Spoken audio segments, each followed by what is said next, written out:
E,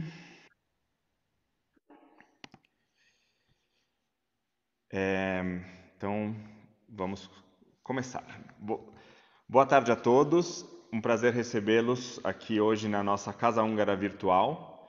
A gente, durante toda essa pandemia, tem feito eventos virtuais com personalidades húngaras que a gente está chamando de nossos bate-papos. Então, a gente já recebeu bastante gente aqui e temos feito isso mensalmente.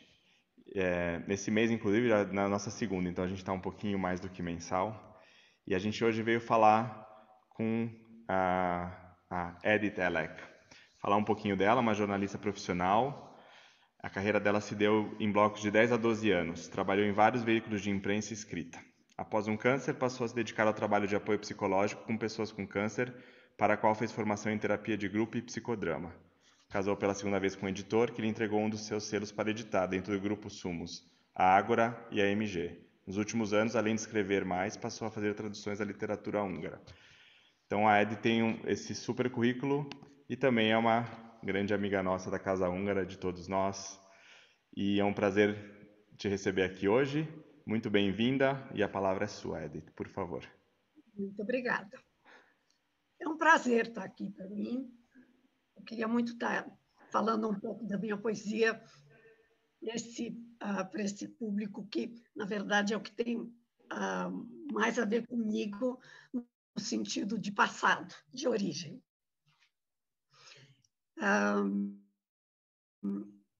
Assim, a poesia sempre esteve ligada à minha vida.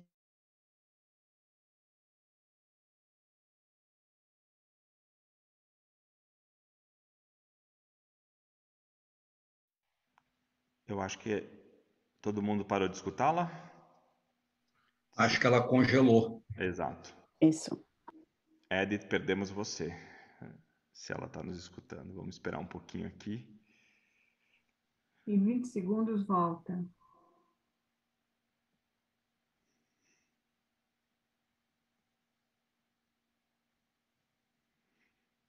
Paulo, se puder escrever para ela, por favor, para o WhatsApp.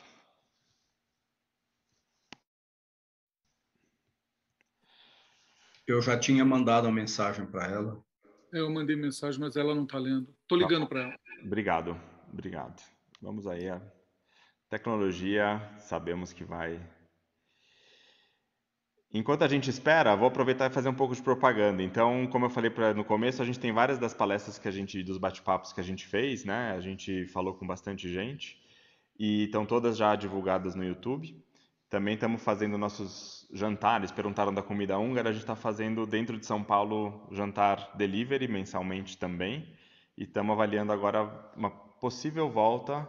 Então, a gente vai tentar ver se isso é possível fazer de uma maneira ainda reduzida. A gente vai divulgar também isso, mas também sempre no formato delivery. Então, quem quiser, fica ligado aí no que a gente tem publicado, porque a gente vai seguir aí com os eventos online, enquanto a gente não conseguir voltar totalmente presencial.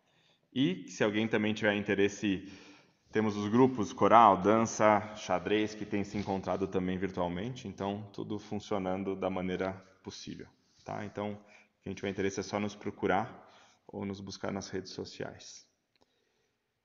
Paulo, acho que está falando aí com a Edith, vamos esperar um pouquinho.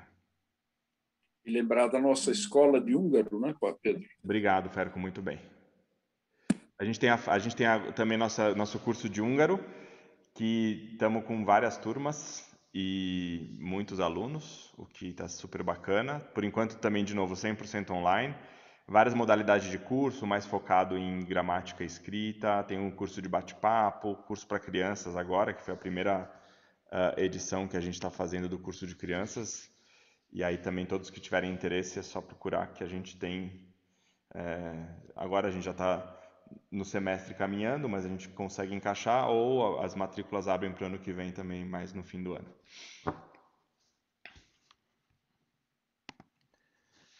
Conseguiu, Paulo? Ela tá tentando conectar, ela mudou a posição do computador e está conectando. Beleza, ela está entrando aqui já. Beleza. Já está conectando aqui.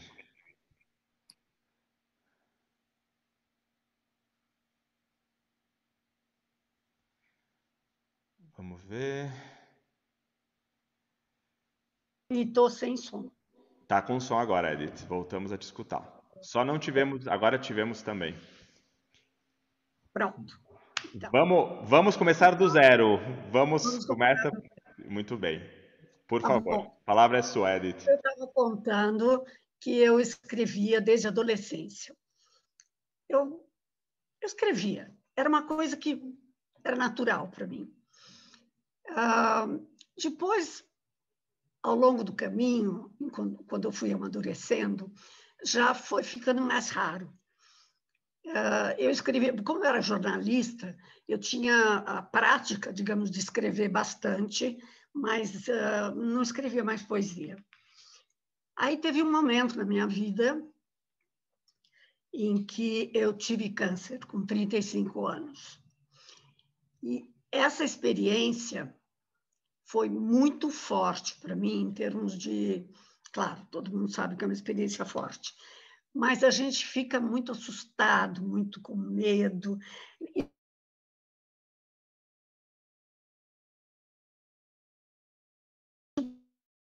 Pensa no seguinte, naquele tempo, e esse medo que eu tinha, e esse desamparo que eu sentia, o único jeito que eu conseguia lidar com ele, vinham essas poesias para mim.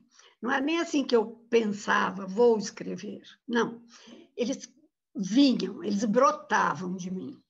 Era uma coisa tão forte, eles vinham meio que prontos. Quer dizer, eu acho que era material do meu inconsciente que brotava em forma de poesia, e às vezes era tão forte que mesmo se eu estivesse guiando, eu parava o carro para escrever, porque eu tinha que fazer aquilo. E nessa época eu escrevi muito. E aí fui escrevendo, fui guardando. Eu nunca escrevi pensando em publicar ou pensando em coisas para fora. Era um material muito interno meu, né? Era a minha terapia pessoal. E aí, quando eu fiquei mais velha, eu comecei a fazer, porque eu trabalhei em várias coisas, né? Quando eu era editora, eu escrevia bastante também, mas escrevia as capas de livros ou coisas assim, né? E escrever o tempo inteiro, e a intuição, a percepção, coisas assim que você vai desenvolvendo quando você trabalha com livros. Num certo momento, eu resolvi que eu queria escrever. E fui fazer curso de escrita criativa. Fiz alguns, mas fui parar de um sujeito chamado Rodrigo Petrônio, que eu recomendo. Eu fui para o curso do Rodrigo Petrônio e era um grupo muito bom e a gente tinha atividades muito boas. O Rodrigo é filósofo, além de professor de escrita criativa, então as aulas eram muito ricas. Ele sempre tinha uma parte também em que ele misturava filosofia e depois passava para a literatura.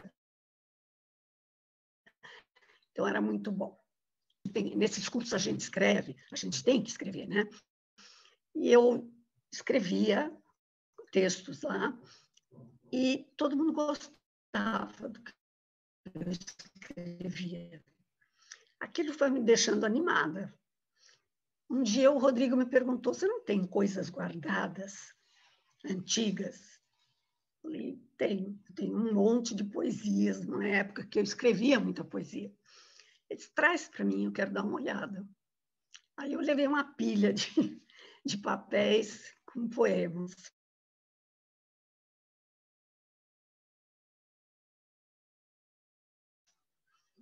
E ele, nós foram para me devolver esses poemas.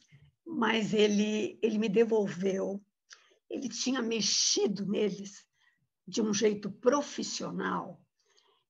Cada poema ele pegava, via qual que era bom, qual que não era, tirava um pedaço de um, sabe, ou mudava uma coisa, passava para cima.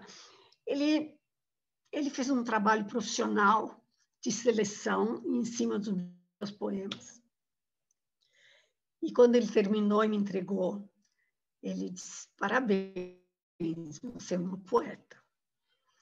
Nossa, eu fiquei muito orgulhosa. Eu não pensava realmente desse modo das minhas coisas.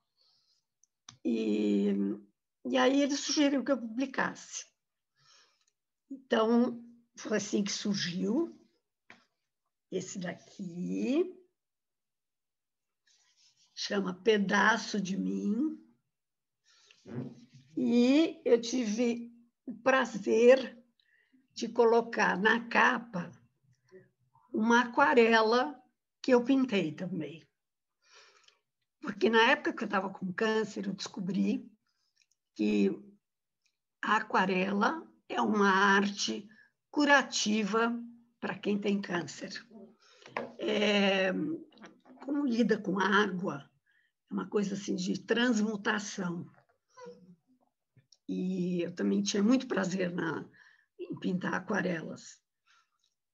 E tem um poema aqui em que eu tenho uma epifania. É claro que num momento como esse você tem muitas epifanias, né? Quando você está passando por uma crise digamos, em que você está flertando com a morte, né? Uma doença que pode levar à morte. E então eu tinha muitas epifanias e elas resultavam em poemas, mas teve uma epifania que resultou num poema que eu escrevi nessa praia. Eu estava nessa praia quando eu escrevi esse poema.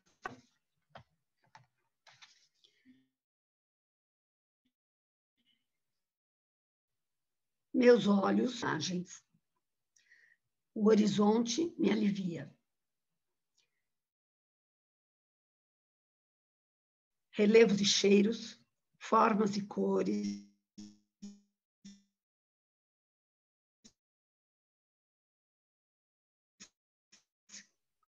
Ali, logo ali, cheguei a fazer fluir vida em minhas veias. Granulosidade.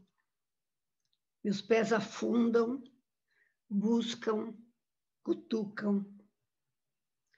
A brisa no rosto, na pele, cheiros. Aos poucos desperto, o coração palpita. Nuvens deslizam devagarinho e nelas embarco pensamentos. Respiro fundo, tonteio gostosamente. Estou viva.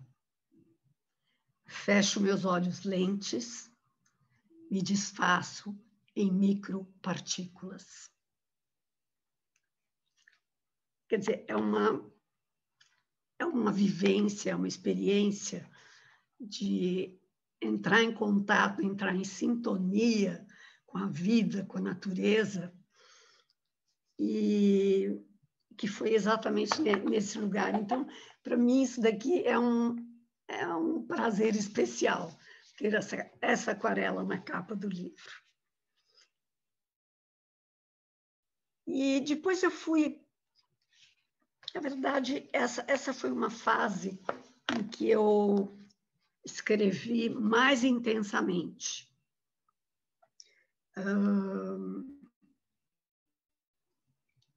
Durante algum tempo, depois eu continuei escrevendo também. Vou ler um outro poema, que é dessa época já posterior. Apresentação. Você quer saber quem sou? Fácil. Sou personagem de musical da Metro, com sabor de Mentex, na sessão das 4. Também sou Bergman, de Noites Arrastadas, com Hora do Lobo e Morangos Silvestres. Me componho de filigranas, com imagens recolhidas com olhos e dentes. Como em meu jogo de janelas, me transponho para dentro, intuindo cheiros, sensações, vivências. Como vês, sou tudo e sou nada, em pé diante de um muro, eternamente perplexa. Esse muro que eu menciono aqui também vem de uma influência literária. É A Insustentável Leveza do Ser, que tem um momento em que o personagem principal ele está numa janela, à janela, olhando para o muro e pensando. Ele, numa outra cidade, teve um flerte com uma moça. E ele está pensando, vou lá, busco ela e trago para viver comigo, ou não. A opção era essa, fazer isso ou aquilo. E esses momentos na vida da gente, todo mundo tem, né? Na hora que está diante de um muro, tendo que tomar uma decisão, esse muro é metafórico, né? Ter que tomar uma decisão, se você faz uma coisa, se você faz outra, e que vão te levar para caminhos completamente diferentes na vida. Eu acho que isso são momentos sérios da vida. E eu fiquei sempre com essa imagem do livro e acabou saindo aqui no poema.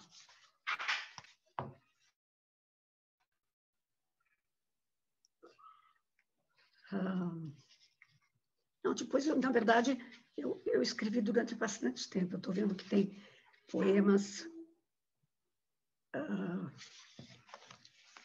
de todo tipo. Culpa. Estou no raso. Quero ir ao fundo. A mente vaga num labirinto caótico e ruidoso. Ruídos do mundo. O corpo, desconforto. Cubro o rosto. Tempo. Culpa. Ontem vi mulheres se debatendo para crescerem. Mulheres se pegando como bichos, como monstros, e homens ausentes. Tanta energia me provocou espanto e desejo. No mosteiro vi paixão e medo. Semeadura amorosa.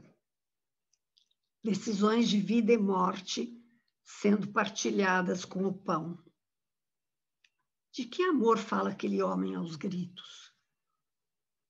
Um olhar casual e perplexo flagra um beijo apaixonado no escurinho da igreja. No silêncio, corpos fornicam em pecado. O tempo passa. A culpa não.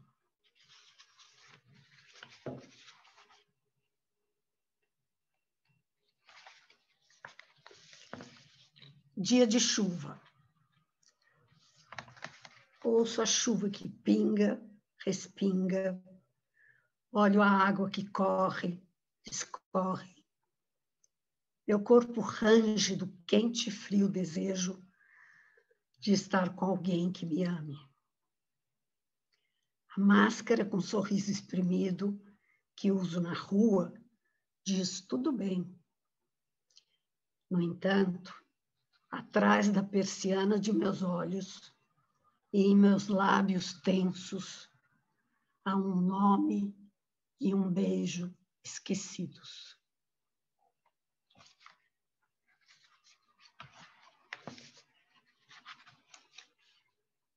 Se vocês vão lendo, vão me ouvindo, vocês veem que os temas se repetem bastante. Tem sempre uma questão com relação à solidão, com relação a busca de alguém, tenho medos,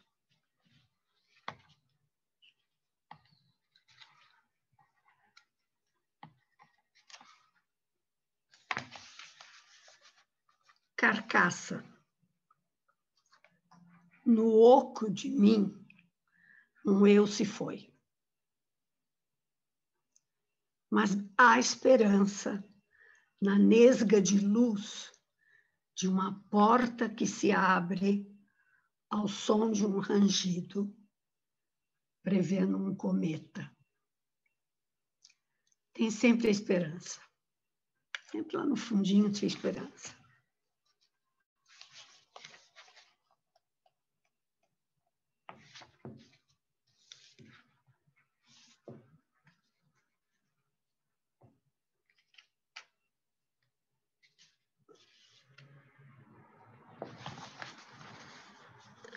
Dobro e desdobro sonhos como origamis, coloridos, delicados, transparentes. Um dia, hei de me espelhar em olhos gêmeos. Talvez, se num sonho com arestas de cristal, de brilho cintilante, chanjã mutantes, de um lado mais opaco, quem sabe, e sobre uma face que tomarei grata e intensamente.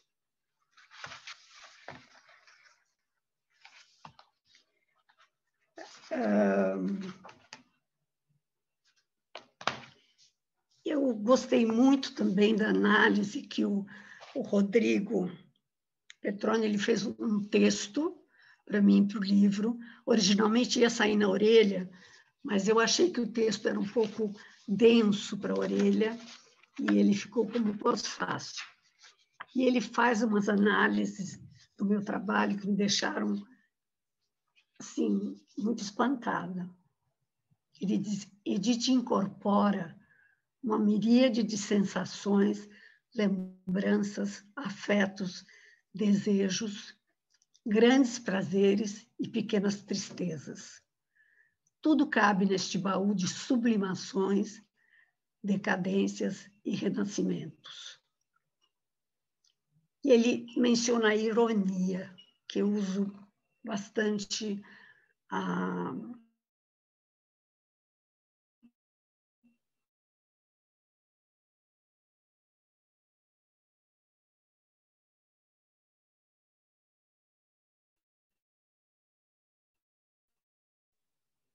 o elemento da...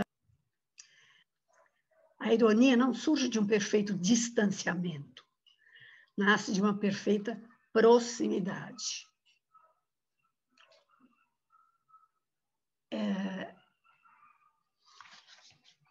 Eu acho interessante isso. Eu acho que tem duas coisas que estão sempre muito presentes em tudo que eu faço.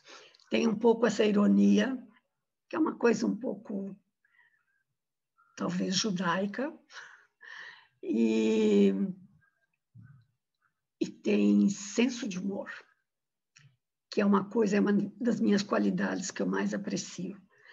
Eu acho que o senso de humor é fundamental para tudo.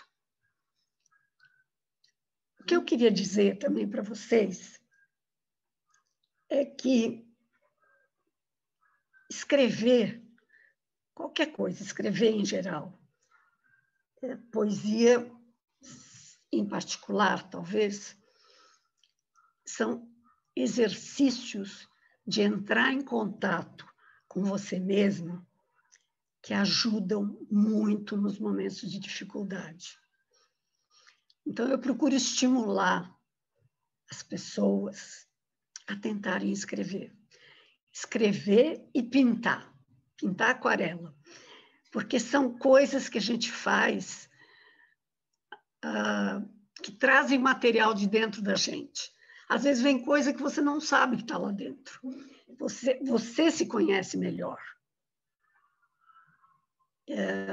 Então, eu estimulo muito todo mundo a tentar, porque a questão não é tentar, vou fazer um poema lindo, e todo mundo vai gostar, vou publicar. Não é isso que importa. Eu, quando estava escrevendo, não estava minimamente pensando nisso tudo. Eu nem sabia se aquilo tudo era bonito, se era bom, se não era. Era um vulcão assim, que vinha dentro de mim. É um instrumento de autoconhecimento e que me dava grande alívio. Porque na hora que você põe para fora esse material, você se sente aliviado. Então, eu queria que vocês pensassem na poesia menos como uma coisa assim, mas só alguns conseguem e tal, eu não tenho talento, ela que fez uma coisa tão interessante, não sei o quê.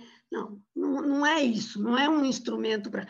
Tem pessoas que são seriamente dedicadas à poesia e estudam e sabem toda a teoria e investem naquilo. Realmente tem esse tipo de poeta que é um poeta profissional, né? Aquilo é uma escolha de vida.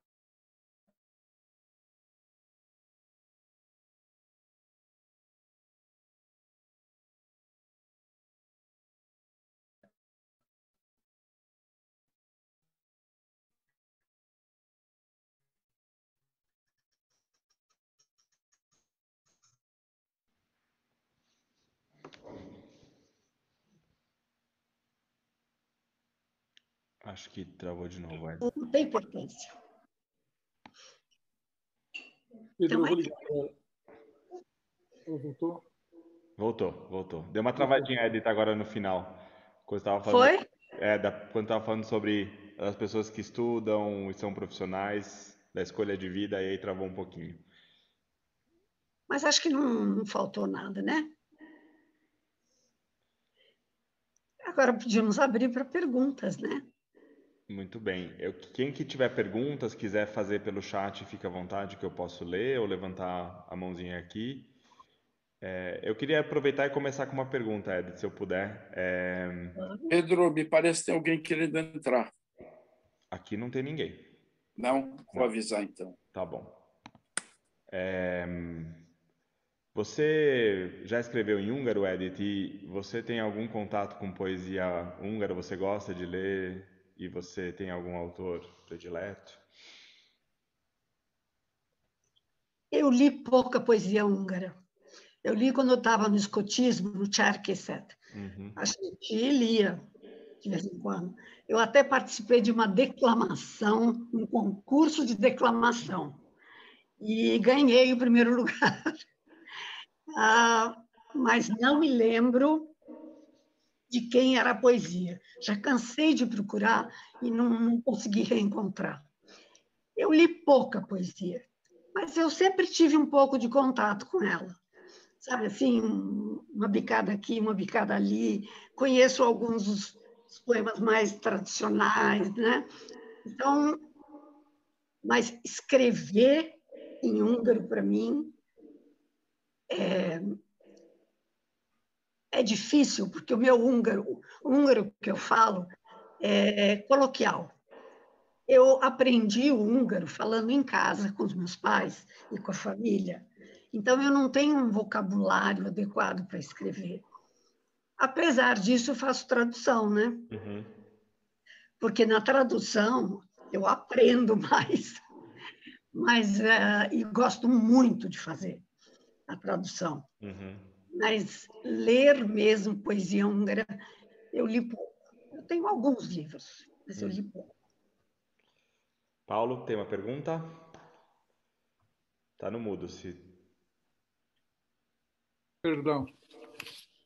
Eu e a Ed tivemos alguns bate-papos por telefone, por WhatsApp, e fiz uma série de comentários, tá? Mas eu vou fazer uma pergunta que não tem nada a ver daquilo que a gente já discutiu.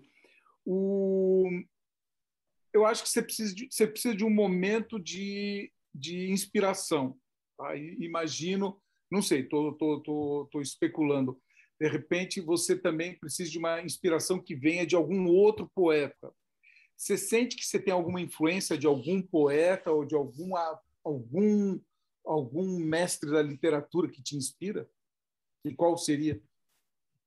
Eu acho que teve teve gente que me inspirou, sim. Eu acho que a Adélia Prado foi definitivamente a que me abriu uma janela. Porque eu lia bastante, em português eu lia bastante poesia. Eu gostava muito do Drummond, claro, gostava do Vinícius, gostava do Fernando Pessoa. Eu lia bastante poesia em português. Teve até uma época que eu lia os românticos. Teve uma época que eu sabia um monte de poesia do Casimiro de Abreu, de cor. E aí teve um namoradinho que se meteu a me escrever um bilhete dizendo: escrevi um poema para você. E aí ele escreveu um poema do Casimiro de Abreu que eu sabia de cor. Aí não pegou bem. Mas então eu lia todo tipo de coisa. Mas foi a Adélia Prado que realmente me... Quando eu vi o texto daquela mulher, eu falei, é assim que eu gostaria de escrever. É aquele jeito dela de falar tão coloquial, tão vindo de dentro, tão simples, tão direto, sem nenhuma preocupação formal. Acho que ela me influenciou bastante. Eu também gostava de alguns. O William Blake também eu gostava muito. E quem mais? Não sei, agora não estou lembrando. Eu acho interessante, Edith, que você... a palavra que eu usaria, você flui de poemas românticos ou romantistas, digamos assim, até um beatnik, ou um pré-beatnik, né? Sem exagerar, né? Não estamos falando de Jack Kerouac, nada, né? Mas no teu livro, que você mostrou que eu tenho, eu vejo pitadas beatnik também. Então, eu achei interessante o span da tua inspiração, da forma como você expressa. Achei muito bacana. Eu acho que pode ter, porque eu leio de tudo, né? Eu leio muito e leio de tudo. Então, e a nossa geração a minha geração foi muito influenciada por, quer dizer, a década de 70 foi muito marcante para nós. Vocês lembram ainda? Como? Vocês lembram da década de 70? Eu achei que estava todo mundo doido naquela época. Não, eu não puxava fumo. Foi uma época muito marcante para a gente, eu acho, em termos de música, em termos de leitura, de literatura. Sim, eu estava lúcida. Cláudia tem uma pergunta, por favor. Oi, obrigada. Primeiro, bom te ver, Edith, bom te escutar, saudade. E eu queria saber como é que está a sua rotina de escritora? Como é que você está agora, depois do livro? O que mudou com a publicação do livro em relação a Edith, a escritora, e o que você está escrevendo? Então, eu não parei mais de escrever. De repente, eu assumi que é isso que eu gosto de fazer. Eu passei muito tempo escrevendo... A Cláudia sumiu. Cláudia... Ela está aí, só o vídeo acho que sumiu. Ela está aí. Eu passei muito tempo escrevendo um livro que eu terminei agora há pouco e já está na editora. Eu quis contar a história da minha família, da vinda desses húngaros para o Brasil, porque eu acho que foi assim, o meu grupo de húngaros foi um pouco diferente dos imigrantes comuns, porque tem vários tipos de imigrações, vários tipos de imigrantes, e dá para falar disso horas. E eu acho que eles eram um determinado tipo que normalmente as pessoas não conhecem. Então, eu quis escrever sobre eles, sobre o sofrimento que foi para eles, porque eles sofreram a vida inteira com sentimentos de exílio. Eles realmente não queriam vir embora de lá, eles tinham uma vida ótima, eles eram ligados à língua húngara, e foi muito duro para eles. E isso afetou minha vida, claro. Então, eu escrevi um livro sobre isso. O livro já está pronto, já está na editora. E como chama? Chama Cantiga de Exílio, Minha Pequena Tribo Húngara e Eu. E vai sair pelas 7 Letras, que é a mesma que fez o meu livro de poesia, que eu decidi que é a minha editora. E talvez saia até o final do ano. Eles já estão fazendo o livro. E eu já tenho outro planejado. Quer dizer, realmente, hoje, a escrita entrou na minha vida. É o meu hobby hoje, né? Eu não consigo mais deixar de escrever. Ler e escrever são as duas coisas que eu faço com intensidade. Edita, eu já vou deixar aqui o convite para quando sair seu próximo livro, para a gente falar sobre ele. Eu já estou curioso. Esse vai interessar mais aos húngaros. Aí, Eu João, posso falar? Bel, pode falar você e logo depois o João, só um minutinho, tá bom? Não. 2 perguntas, Edith. As suas traduções são de que gênero literário? Poemas ou textos, livros? O que é que você está traduzindo? Eu traduzi 4 livros já. 2 para a Companhia das Letras.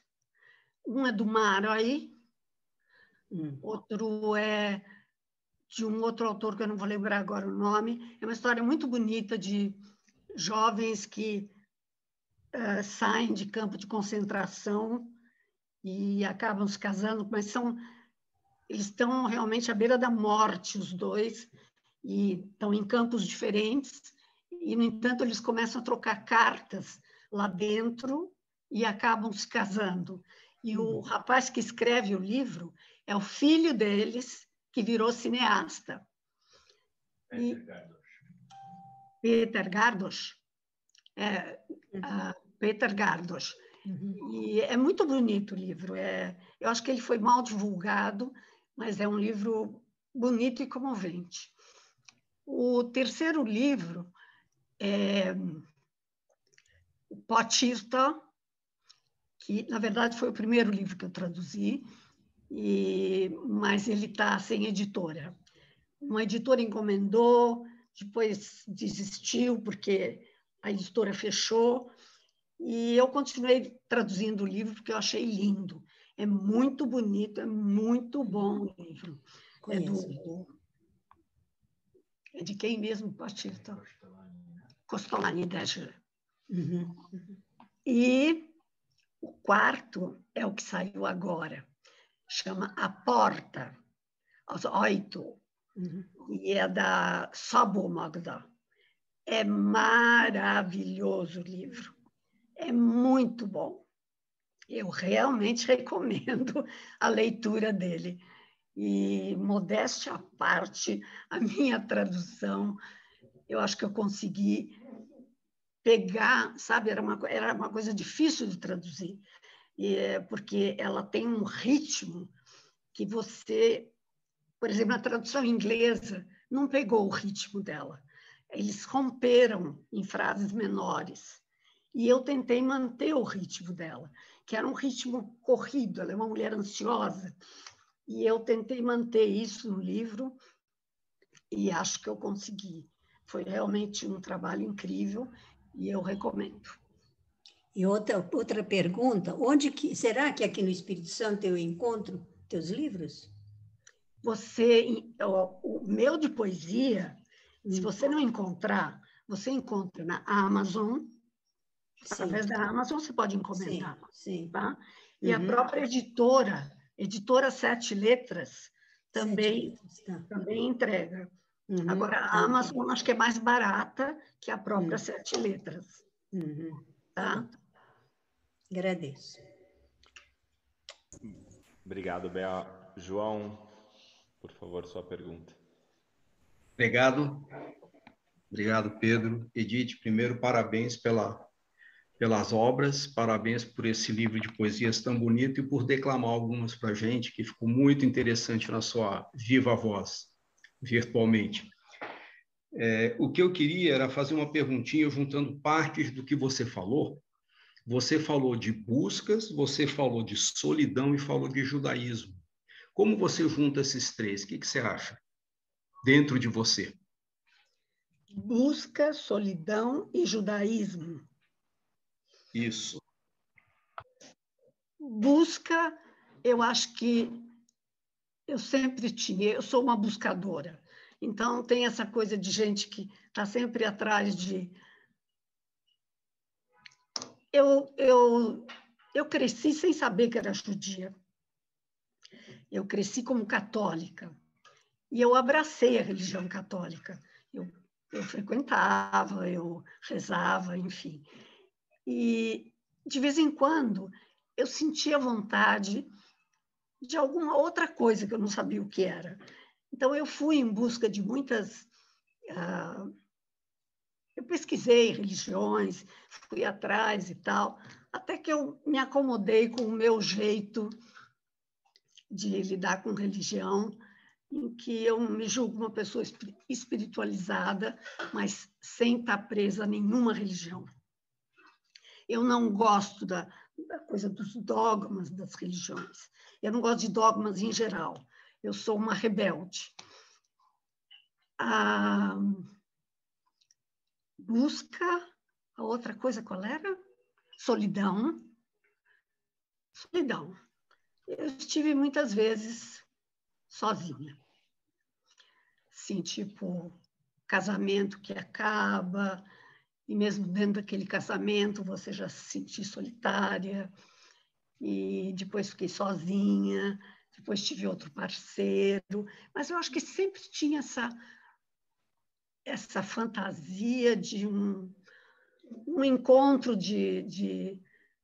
Desculpa, eu vou parecer muito boba, muito romântica, muito adolescente, mas essa busca de alma gêmea, eu acho que nunca me abandonou.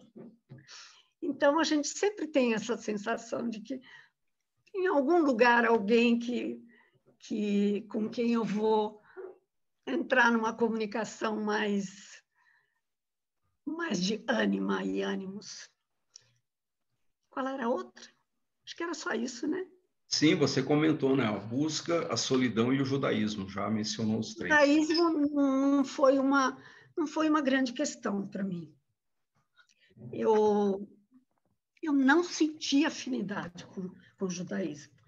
Eu me identifico em algumas coisas como judia.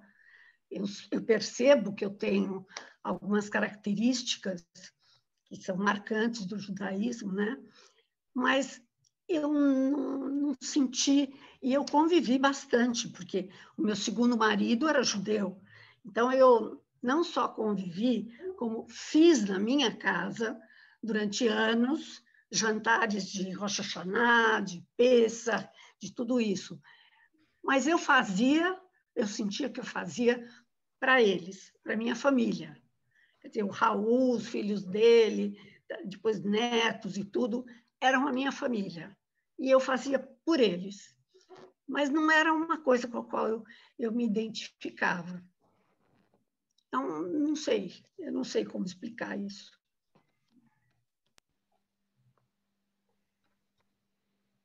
Obrigado, João. Obrigado, Edith. Vamos lá. Alguém mais tem alguma pergunta? Não vejo limãozinhas levantadas. A Maria José está no mudo. Já coloquei aqui. Pronto. Oi! Edith, que bom te ver, que bom conversar com você. Que ótimo, gostei muito do que você está falando. E eu queria mais um comentário do que uma pergunta, porque quando você falou que começou a escrever, que agora não vai parar mais, realmente essa coisa de escritora te pegou, né? Isso é muito bom, eu acho, porque é uma força para a gente, é uma maneira da gente também se expressar de um modo que é muito importante para os outros também, né? À medida que a gente escreve coisas que as pessoas leem, gostam, eu acho que isso vai se tornando uma identidade mesmo, né? Como você disse, que gostou muito quando disseram que você é poeta. Eu acho que isso realmente é verdadeiro e que você continua aí, né? Crescendo cada dia mais como escritora, e eu quero apenas te parabenizar por isso e te mandar um beijo, querida. Maria José é uma grande escritora.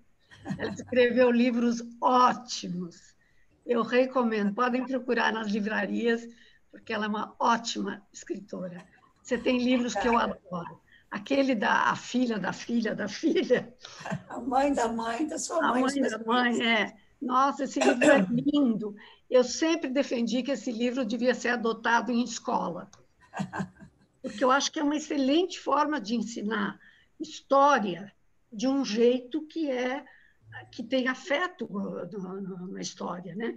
É muito bonito o livro, mas obrigada, Edith. É isso, né? A gente vai tocando. Pois é, a gente vai sentindo aquele gosto, é fisgado pela literatura. É uma forma de comunicação importante no mundo de hoje, a literatura. É uma forma importante, porque sobram tão poucas coisas em que a gente lida com sensibilidade, com emoção, o mundo todo tão duro, né? Exato. E sobra a literatura para a gente mergulhar nela. Literatura e cinema, às vezes, né? Quando o cinema não resolve pegar pelo caminho do sucesso fácil e faz as coisas também ligadas ao mundo mais violento. E a literatura também é uma paixão, né? É uma paixão que você, quando é fisgada, aí já não tem mais jeito. É verdade. É verdade. Olha, foi tanta propaganda que eu já comprei o livro. Opa, que bom! A mãe da mãe, é mesmo o livro. Eu pensei que era que a Edith estava inventando uma coisa, mas é a mãe da mãe dos filhos. A sua mãe e seus filhos, exatamente. Esse é um dos livros dela que eu gosto muito. Depois ela tem um outro que é... Bom, ela tem vários livros.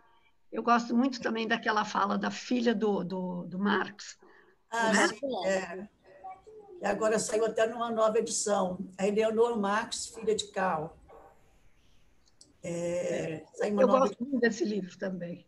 Você tem vários livros bons. Obrigada. Muito obrigado, Maria José.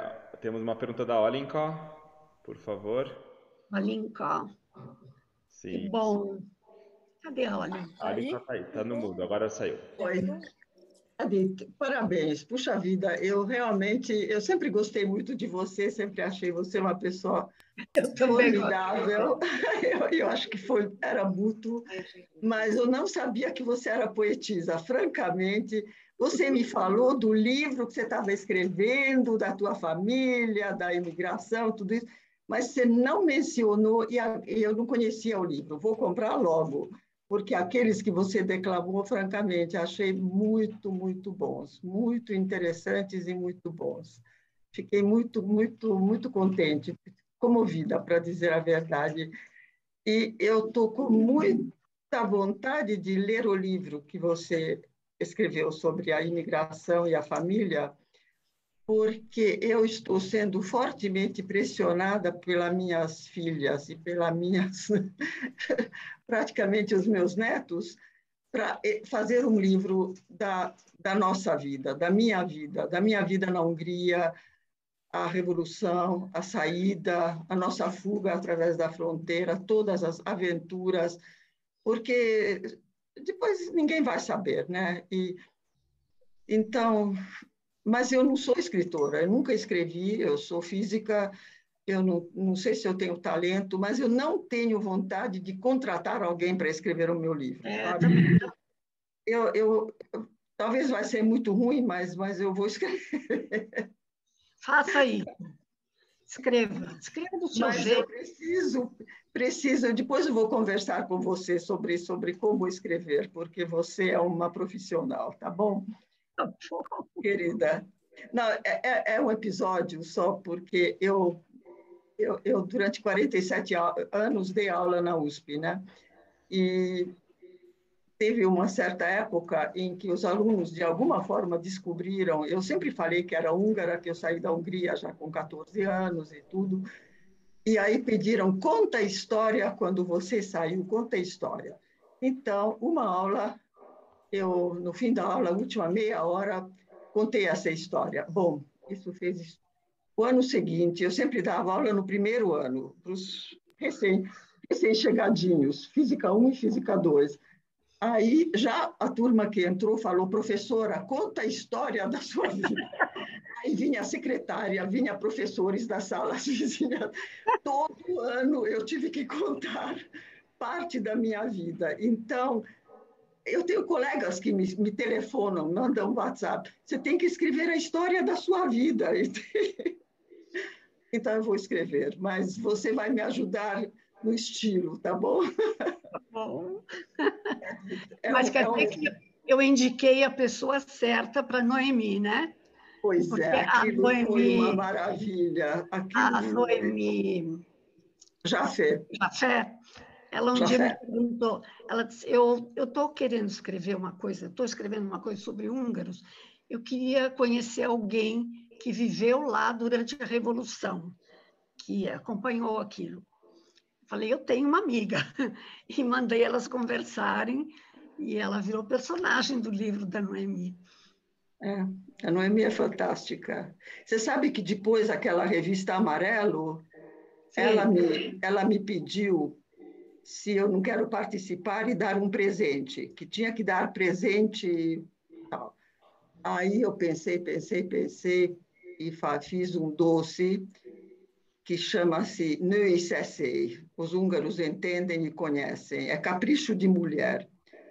E eu fiz nunca tinha feito, então toda a família, minhas primas na Hungria, você é louca, vai dar presente um doce que você nunca fez. Bom, eu fiz uma tentativa que não deu muito certo, e a versão final deu certíssimo. E aí a pessoa que faz essa revista Amarelo, mas você não tem uma toalha húngara, você não tem louça húngara? Aí eu tirei fotografia, mandei para ele. Você empresta? Falei, empresto. Então foram pratos, foi toalha, foi doce, tudo. E o doce era para ela, entende? Porque a mãe da Noemi também é húngara. Também é húngara, eu sei. E aí ela ficou super contente com o doce, ela ficou encantada com o doce.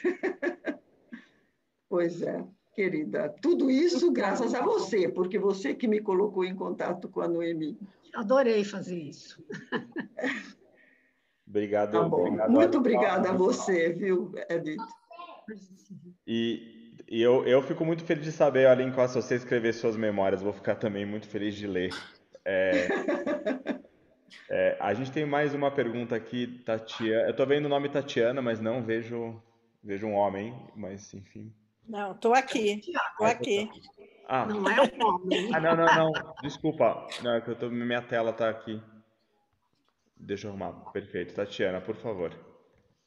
Então, Edith, eu sou fã da Edith como pessoa e como escritora.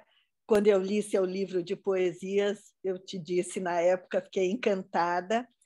E uma coisa que eu gostaria que você comentasse um pouco é que eu sinto que você tem uma poesia assim que vem de dentro da alma, com toda a sinceridade, em todos os aspectos que você aborda, é uma coisa muito de dentro, vital, né? E eu acho que isso torna a sua poesia de fato importante, porque eu acho que ela trata de assuntos humanos que fazem sentido para os humanos, né? E uma coisa que eu acho que é muito importante é a sua jovialidade, né? Porque apesar de toda uma vida, né, com dificuldades e também com facilidades, mas enfim, uma vida que foi dura de ser vivida, né? você fala com uma alegria, com uma jovialidade, com uma maneira assim solta de se expressar, inclusive quando você fala de relações amorosas e de sensações. Então, isso eu acho que encanta muito, né? E sai assim muito espontaneamente, como você disse. Eu entendo que a Adélia Prado tenha sido uma influência para você, porque tem toda esse frescor, né? Que sai de dentro e pronto, vai para fora. Então, eu queria que você falasse um pouquinho desse processo, né, dessa coragem que você tem de se expor tanto no seu trabalho poético. Eu vou pedir um tempinho, vocês me desculpem, eu preciso fazer um pipi, com licença. Eu volto já já e falo disso. Vamos lá. Temos aqui... Olha, eu queria comentar, enquanto ela faz pipi, que eu sou amiga dela há muito tempo, acompanhei um grande período da vida dela, e essas poesias estão refletindo muito, o melhor pedaço, né? Um extrato da vida dela, mas assim com a delicadeza e com a sutileza que lhe é própria. Então, fiquei muito contente de ver esse livro de poesias que o Petrônio pescou dentro dela, né? O Rodrigo Petrônio, que, aliás, depois, agora é meu professor de filosofia, indicado por ela. E é um prazer ver a Edith fazendo essa manifestação. Eu gosto muito dela e dos escritos dela. Belo trabalho. Obrigado. Também gosto de ver essa turma toda aqui, a Cristel, enfim, todas as pessoas amigas próximas dela. Obrigado. Eu parei de ver quem está... Eu estou com a minha tela travada aqui, eu não estou mais vendo nada, eu não sei quem falou, só estou vendo uma foto do João ainda, que da pergunta dele, desculpe. Quem que falou? Só para a gente deixar registrado? Nicole. Obrigado, Nicole. Me travou a tela aqui, parei de ver. Então, por favor, me ajudem quem levantar a mão também, por favor, porque algo passou aqui no meu. Eu só não quero mexer mais para não despencar a live aqui. Tatiana. Vou voltar para a Tatiana. Tá, beleza, Tatiana tinha feito a pergunta, que eu estava com a tela, acho que do João ainda parada aqui na minha frente, por isso que eu não estava vendo, só vi a mãozinha levantada, por favor. Mas aí, depois quem levantar a mão, por favor, me avisem só, porque aí senão eu vou perder. Então, Tati, você lembra que eu falei que esses poemas eu não escrevia pensando nos outros, eu escrevia para mim, era uma coisa minha. Então, essa sensualidade é uma coisa tão presente na minha vida que eu não podia deixar de fora, entendeu? Eu estaria escamoteando se eu não falasse dela.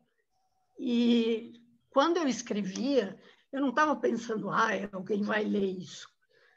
Mas, peraí, faltando ar.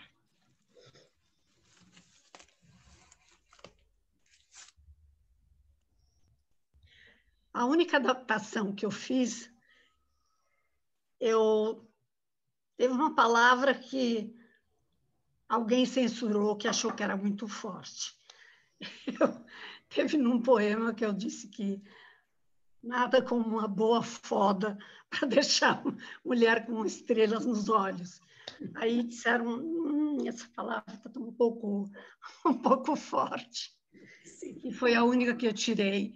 O resto está lá. É do jeito que veio ficou. E é uma coisa muito minha, né? Eu estava falando de mim e era assim que eu sou.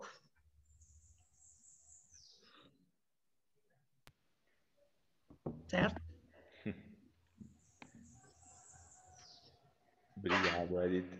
Alguém mais tem alguma pergunta?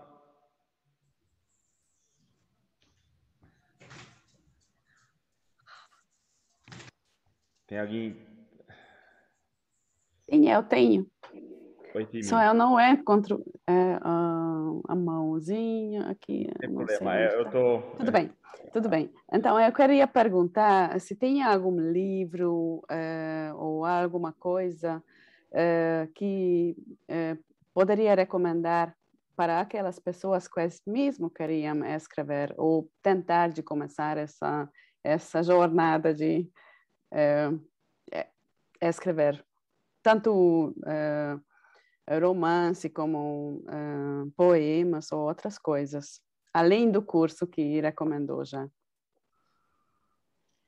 Esses cursos são interessantes porque eles põem a gente para escrever. Quer dizer, eles pedem exercícios. Você está lá, você tem que, semana que vem, você traga um texto que fala sobre, sei lá, o quê. Então, eles te põem para escrever.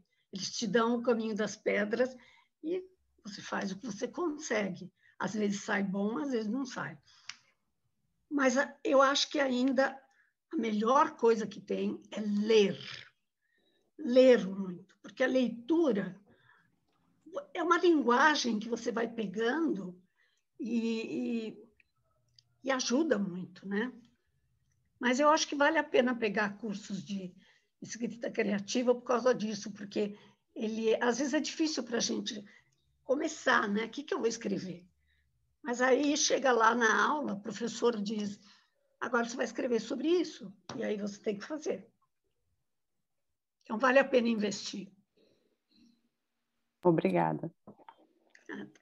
Tem uma pergunta aqui da Jujona, imagino, não sei se é da Espirijuji.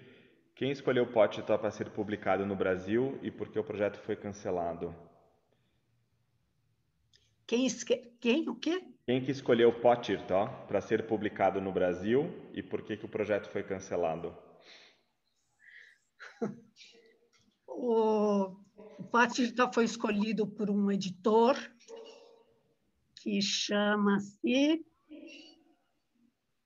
Como chama o editor? Não, o que te indicou o Potterton? Samuel Titã? Não. Está aqui o editor, ele vai explicar. Olá, oi, eu sou Cassiano, filho da Edith. Eu conheci o Potterton vendo uma palestra do Lobo Antunes, na Flip, é um grande escritor português, né, Lobo Antunes. Ele falou que tinha acabado de ler esse livro, que tinha ficado muito emocionado, que era um livro fantástico e tal.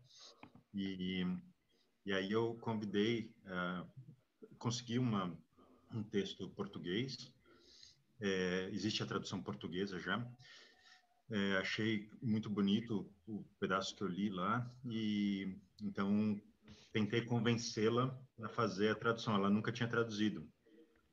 Assim que ela começou, né, a traduzir. Foi. E naquela época eu estava na editora Kozak Naif, só que aí eu acabei saindo da editora, a editora também acabou tendo problemas e tal, então a gente acabou não fazendo essa publicação. Mas não foi uma indicação de editor, não, foi uma palestra do Lobo Antunes na Flip, que ele falou que era o livro que ele tinha acabado de ler, que ele tinha ficado muito emocionado e tal. O livro é muito bom, muito bom. Mas eu posso continuar? Não deixa ele embora, não. Posso continuar a pergunta? Porque eu pergunto isso porque a aceitação de literatura europeia, húngara, aqui no Brasil é muito baixa, né? Por exemplo, eu fui contratada por uma editora, a Intrínseca, traduziu Mágia, do Dragomai, e até hoje não foi publicado. Eu traduzi isso fazem uns 5 anos, pelo menos. Eles me pagaram caro, porque tradução do húngaro português não é barato, mas engavetaram o projeto. Apesar de todo o sucesso que o Dragomai faz na Europa, nos Estados Unidos, aqui no Brasil, eles se entusiasmaram quando contrataram, porque se entusiasmaram com o editor italiano, etc., e no final acabaram engavetando. Então, por isso que eu fiz a pergunta, se existe alguma aceitação, se vocês sentem que existe alguma aceitação, mas probabilidade de uma aceitação maior de literatura europeia aqui no Brasil. Olha, eu vou te responder isso. esse livro, A Porta, eu também traduzi há mais ou menos uns 5 anos atrás.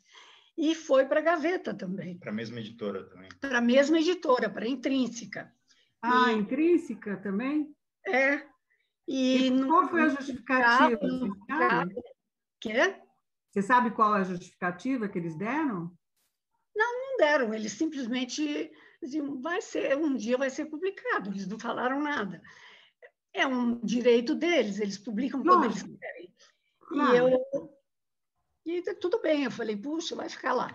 Agora, eu uma vez conversei com uma editora, eu não vou falar de onde que ela era, para não comprometê-la profissionalmente. Ok. Ela era uma editora muito boa, de uma grande editora, e eu conversei com ela, ela sabe o que acontece? Todo mundo acha que esses livros húngaros do Mara e vendem muito e não sei o quê. Não vende nada. Esses livros não vendem. É por isso que eles não fazem. Vende muito pouco. É comércio, não tenha dúvida, é comércio. Quer dizer, na hora que estiver, sei lá, ganhar bom, se bem que ganhou o Nobel até, né? Teve uma época que ganhou o Nobel, e acho que naquela época até aumentou um pouco a vendagem dos húngaros. Mas, em geral, eu acho que eles não valorizam muito, não sei. Quer dizer, o público, né? Porque teve editora que investiu em livros húngaros e que não vendiam muito. Mesmo depois de investimento, de marketing, etc., não houve... Pega um exemplo reverso, Edith. Há 2 meses ou 3 meses atrás, foi feita uma tradução de Machado de Assis em inglês, lançado. Foi um baita de uma festa no New York Times, no Wall Street Journal, um monte de resenha, mas eu duvido que vendeu 5. Né? Então, você está falando de super escritores, com uma super tradução literária, mas escrito numa língua que ninguém lê. Né? Então, português, húngaro, apesar de todo mundo ser húngaro, o pessoal acaba não lendo quer dizer, acaba fluindo a coisa, né? Então você tem o exemplo do Machado nos Estados Unidos. Acho que foi brasileiros que traduziram agora, 2 ou 3 meses atrás. Bom, eu não sei se vendeu lá ou não vendeu, mas foi até um argumento que eu usei, porque com alguma editora que eu conversei sobre o fato de não quererem publicar húngaros agora por causa do clima político da Hungria. E o que argumentei é que Machado de Assis e Clarice Lispector continuavam sendo traduzidos lá fora, apesar do nosso clima político, né? Se a gente fosse pegar por aí, ninguém queria saber de literatura brasileira. Verdade. Foi Dom Casmurro que foi traduzido, desculpa. E foi para as Cubas. Bom, enfim. A gente precisa saber ao certo o que vendeu. Eles gostam muito de Machado de Assis lá fora. E da Clarice Lispector também. Sem dúvida, sem dúvida. Mas é velha história. Gostam de húngaros também, que nem você falou, o exemplo do Kertész, imagino que você estava se referindo ao Kertész, sabe? Tipo, deve ter vendido um monte 15 anos atrás e depois dá o pico de baixa, né? Passa a onda. Muito bem. Alguém mais tem pergunta? Tem vários comentários aqui, Edith aqui no chat. Tony escreveu: te descobrir essa altura da vida foi um presente que me foi dado. A Miriam escreveu: admiro a coragem da Edith em falar, escrever e viver com verdade. Vários comentários aqui. Não sei se alguém tem mais uma pergunta. Paulo. Olá, por favor, Paulo. Boa tarde a todos. Edith, que alegria, viu? Nós estamos aqui em casa celebrando junto com você. A minha pergunta é meio esquálida. Você esteve do outro lado do balcão. você esteve à frente de editoras. Acho que a Ágora, posso arriscar, né? Você deve ter feito um curso pragmático de selecionar escritores. Eu tenho uma amiga, Vanessa Ferrari, que se doutorou em o que não fazer para não ser rejeitado numa editora. Qual é? Você poderia falar um pouquinho só sobre esse outro lado do balcão? Não sei se eu sei falar muito. É muito difícil escolher livro para editar. Eu também achava que era mais fácil até chegar lá. E aí você encontra livros que você fala, ai, que livro adorável, esse vai ser um sucesso, porque você adorou aquele livro. E não acontece nada com ele. Porque você adorou não significa que outras pessoas vão adorar. E também não significa que você vai conseguir divulgar direito que aquele livro existe, sabe? De chegar às pessoas que gostariam de ler aquele livro. É muito difícil a área editorial. Você precisa realmente, olha, muito... E sempre tem isso. De um livro que você compra com certeza que vai ser um sucesso e não acontece nada. E outro que às vezes você compra meio distraído e vira um best-seller. Sempre acontece. Está aqui um outro editor na minha presença que pode afirmar isso também. Ele é editor da Planeta. É uma carreira difícil. A gente pensa que a gente vai selecionar aquilo que a gente acha inteligente ou que comunica alguma coisa importante ou que é bem feito, mas às vezes é uma coisa que é pessoal e teve livros que eu não conseguia entender por que não vendiam, sabe? Eram tão bons, eu não podia entender por que as pessoas não compravam, mas não compravam.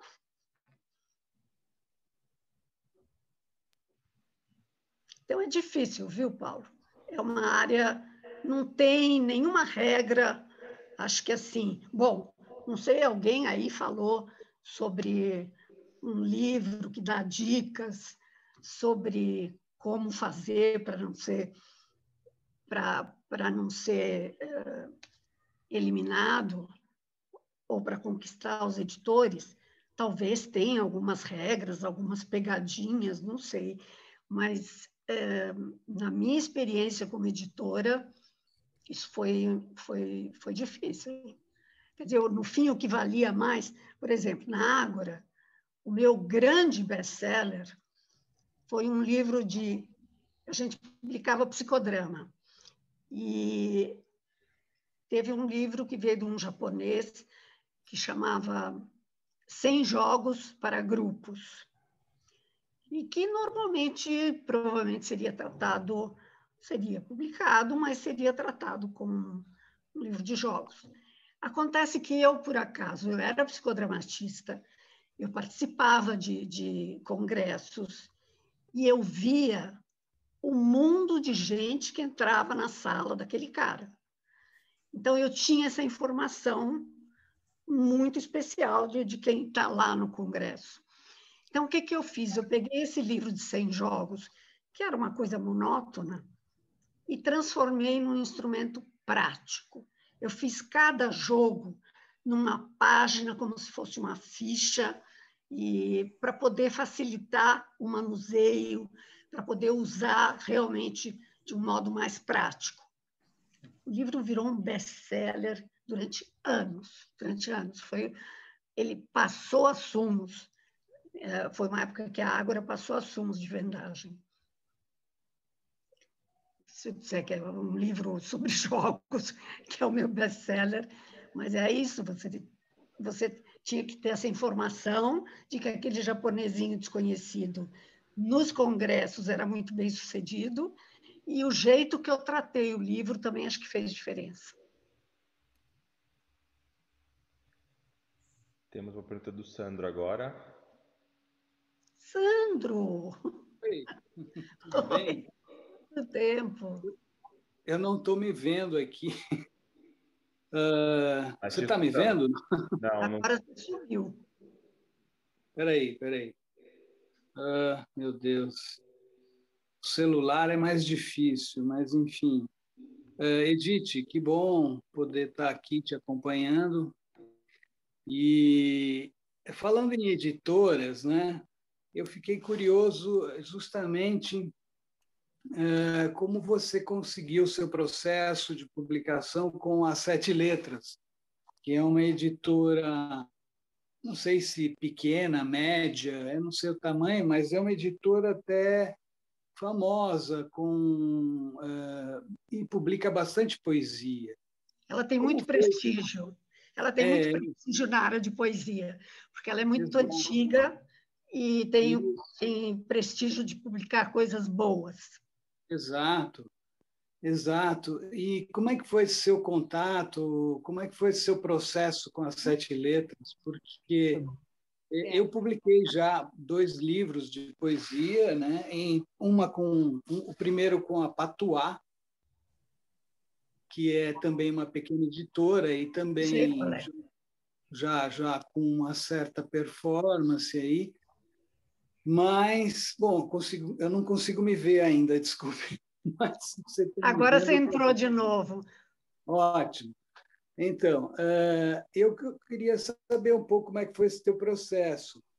Olha, Isso, pode falar. Eu fui muito privilegiada, porque, primeiro, que eu tenho um filho que todo mundo conhece na área editorial. Então, era sempre assim, mãe do Cassiano, mãe do Cassiano. Então, era sempre, as portas se abriam. Mas os 3 que pegaram o meu livro, eu mandei para Patuá, mandei para Quelônio e mandei para Sete Letras. E os 3 me responderam imediatamente que publicariam o meu livro. Eles gostaram. Que ótimo. E eu fiquei com as Sete Letras, porque era a única que não cobrou nada. Entendi. A Patuá também não cobrava, mas a Patuá tinha problema de lançamento, não sei o quê. E a Quelônio faz livros lindíssimos, mas ela cobra do autor. O autor tem que contribuir. Sim. Uhum. Muito bem, meus parabéns. Eu vou agora mesmo atrás do seu livro na Amazon, porque eu ainda não o li e já tinha e continuo muito curioso com relação ao seu livro. Parabéns, acho. Obrigada.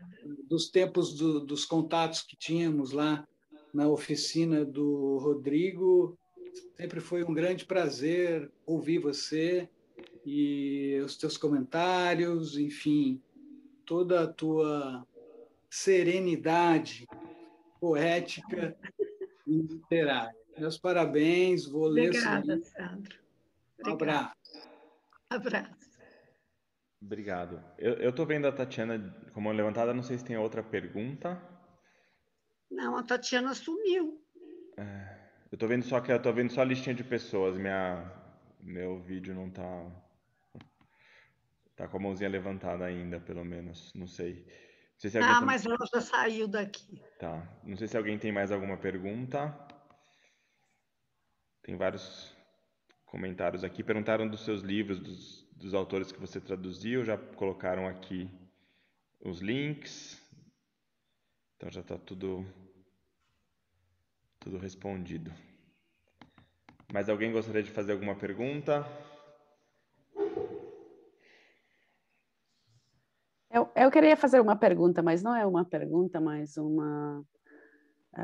talvez uma pergunta mesmo. Eu pensei, porque eu pesquisei um pouco todos os livros húngaros quais foram traduzidos no Brasil, porque eu sou doutoranda de multilinguismo na Hungria e também estou fazendo curso de mestrado de estudos húngaros. Então, eu precisava um pouco mergulhar nessa área de quais livros eram publicados no Brasil. Então, agora eu pensei que talvez o consulado húngaro poderia entrar nesse jogo de fortalecer ou ajudar um pouco a propaganda dos livros publicados, eu acho. Mas agora eu não sei como, porque vai ter um novo... como se chama? Aquela pessoa... cônsul. Não é cônsul. O adido cultural. Aquele adido cultural. Adido isso. cultural. Adido cultural.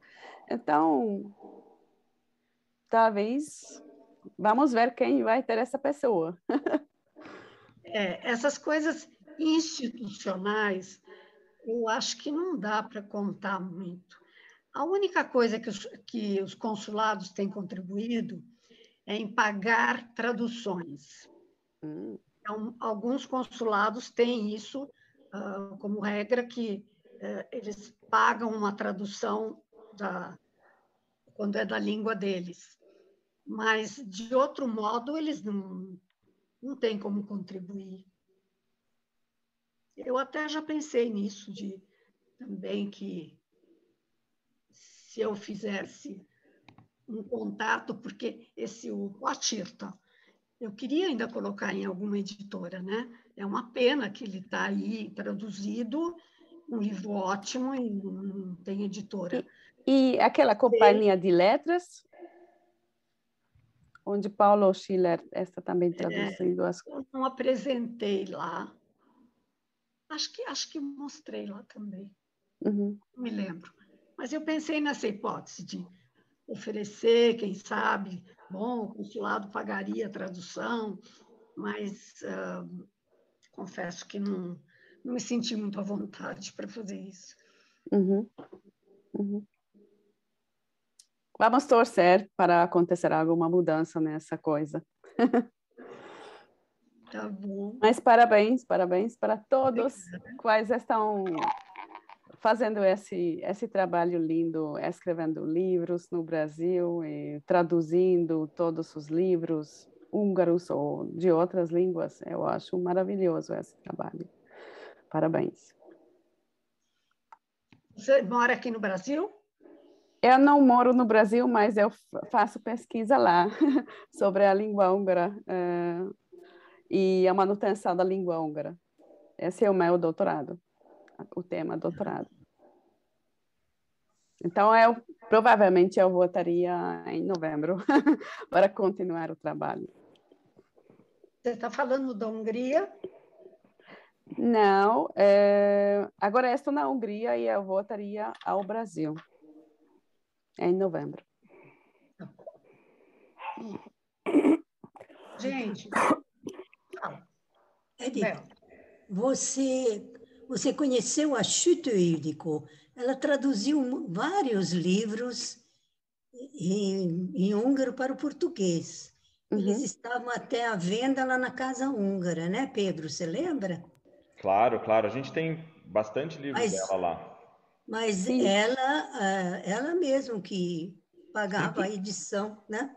Sempre. Isso. Eu perguntei uma vez ela que por que ela não também tem Hungria algum fundo do governo que poderia ajudar nessa coisa de publicação. Eu vou depois procurar se ainda existe, porque naquela época eu mencionei para isso para Ildikó Schütte.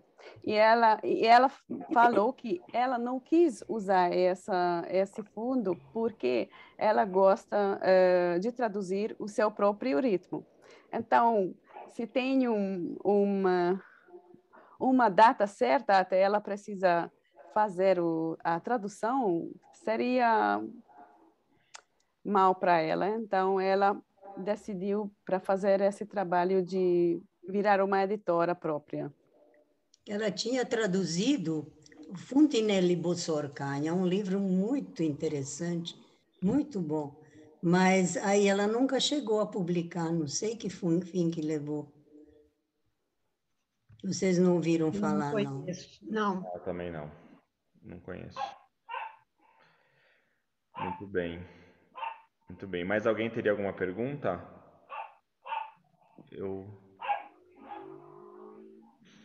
Só agradecimentos. Foi uma tarde maravilhosa.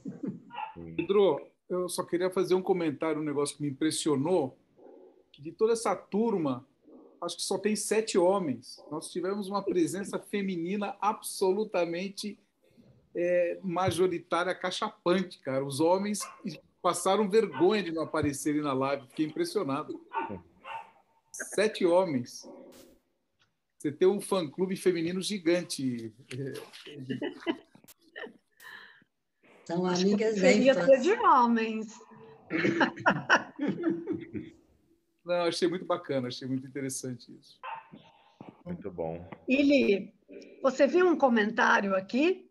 Sim. Sobre você? Tinha um comentário aqui que você está bordando o tempo inteiro um lindo bordado. Então, alguém comentou aqui. Mariana Vieira comentou. Muito bem. Nem halong shamit, Ili. Não estamos ouvindo nada. Nem halong shamit.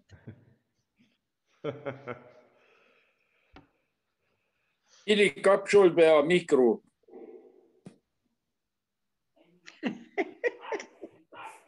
Most egy problémát hoztál neki. Hogy kapcsolja be ezt? É no outro, Ili. Você está em 2 telas, Ili. Ela tá Na outra tela, o microfone está desligado.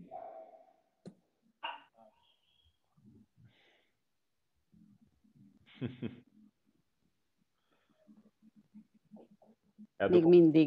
Sim, é a do computador, Ili, eu acho. Que tá... No computador à sua direita, Ili. Quem reparou que você está bordando, a minha nora.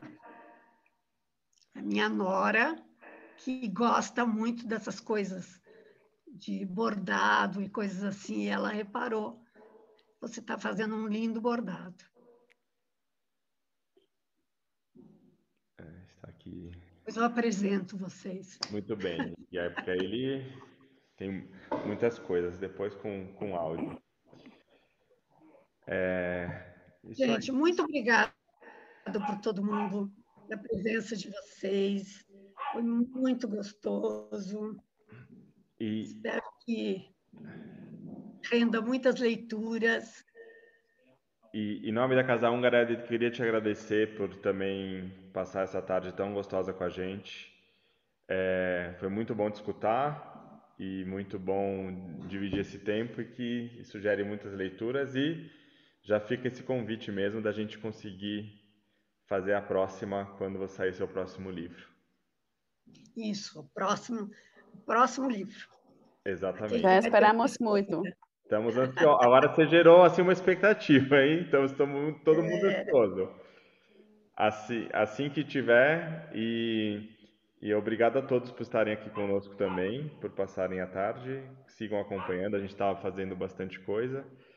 E em breve, ou que assim que essa pandemia nos permitir, que a gente também se encontre pessoalmente muito, porque está fazendo um pouco de falta, mas enquanto isso seguimos em contato online. E aí logo depois eu vou fazer a publicação dessa... Já está tomando jeito? Você está aprendendo? Está ficando mais fácil? A Lincoln está falando aí, tá vazando áudio. Mas é isso, gente. Obrigado e bom resto de tarde para Aqui todos. não, aqui só você viu, tem o quê? 1, 2, 3, 4 vezes 4, 16. Tchau, gente. Tchau, gente. Tchau, Edith. Parabéns. Boa noite para todos. Boa tarde. Tchau. Tchau. Colocou, né?